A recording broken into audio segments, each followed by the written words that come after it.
Join WUSA 9 in celebrating Black History Month. Equality matters. Sponsored locally by Nissan. We are all familiar with Black heroes like Martin Luther King Jr. and Rosa Parks, but the home is central to our existence, especially during this pandemic. So what do you know about Barbara Smith, Sheila Bridges, or even Robin Wilson? In honor of Black History Month, we are shining a long overdue spotlight on the ladies who help make our homes and lifestyles special.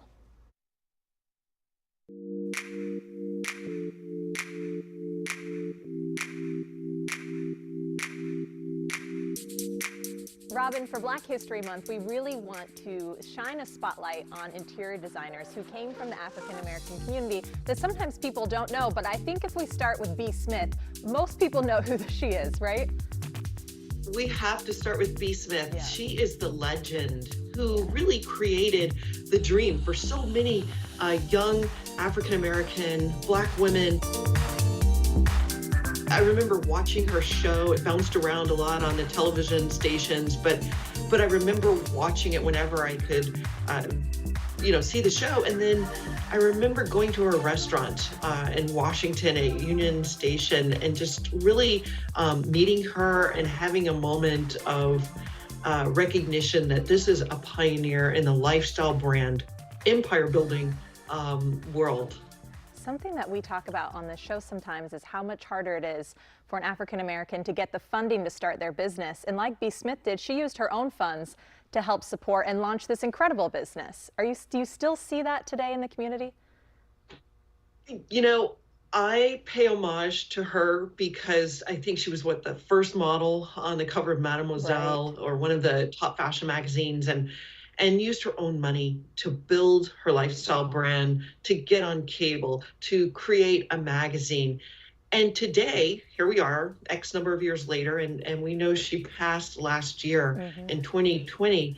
But here we are today, and I've been in business 20 years. We generated over $82 million wholesale revenue by selling light cabinetry and textiles. And I, to this day, has still not been able to crack the financial barriers to get funding for my company, even though we were profitable. We have a proven model. And I think that is the travesty of fiscal bias in the banking world or in the VC world. I hope that will change in 2021. Absolutely. You see, she went through it. People are still going through it today. We also need to talk about Sheila Bridges if we're talking about incredible interior designers. Is she one of your favorites? Sheila is amazing. She, first of all, we met socially, in passing.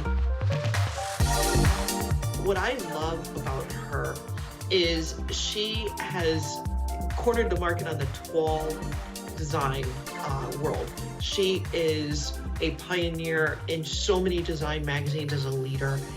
And when you look at her designs, they're timeless. They're just so beautiful. As a Black woman in the design world, I also pay homage to our ancestors. So many women, and if you think of the movie The Help, they actually designed the homes of their bosses.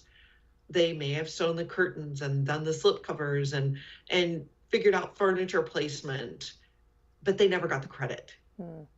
So as we embark in this Black History Month and in this 2021 year, we really have to look back so we can look forward. And, my grandmother was a housekeeper. She made quilts. She taught me a little bit about how to sew. And I remember her saying, this is the proper placement for a coffee table. This is the proper height for a lamp table. So she knew all of those things, whether intuitively or just by working in homes and making them look a certain way. Robin, by the way, I love how you do everything environmentally friendly, the clean design. Where can people go to find your line as well? Well, they can go to cleandesignhome.com if they want to buy something. We were actually launched in December of last year, and we've done amazing sales. And even now, a hotel group is, for the first time, they said in 50 years, they're using our products in their spaces because they're hypoallergenic and eco-friendly. Yes, and I love that knit blanket you just posted on your Instagram. Thank you so much for joining us today, Robin. We appreciate it. Thank you. Miri, I love getting to talk to Robin because as a designer herself, she saw the little things, like where we'd say a room looks beautiful. She said, no, this changed design completely. And it's now long overdue that we're recognizing these designers. I know. I was still a bit disheartened to hear that she still, even with a successful business model, can't get the financing that she believes that she needs to leap her business forward. But I'm glad that she does have the perseverance to keep pushing. And those designs, I mean, they were gorgeous. I love them. And I love that her products are economically eco-friendly because, you know, obviously that means a lot to me. Right. Yeah, pushing even further into the future. So good. Thanks, Miri.